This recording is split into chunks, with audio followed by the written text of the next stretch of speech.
थोडं पाणी देता का? काय? मी तुला पाणी देऊ? मूर्ख आहेस का तू? थोडी जा स्वतःच्या हाताने घे. ठीक आहे चालेल, मी घेते, राहू दे. यार मला मोबाईलचं कव्हर काढायचं, पैसे ठेवलेत. हो थांबा ना, द्या माझ्याकडे, मी काढून देते.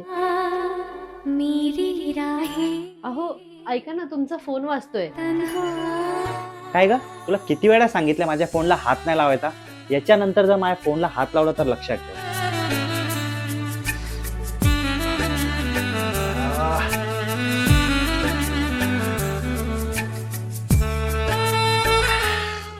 हो थांबा ना, मी करून देते. हो ऐका ना, थोडं क्लिप लावून येता का? काय? तुला हात नाही का ग? हे बायकांची कामं ना मला नको सांगत जाऊ, समजला ना?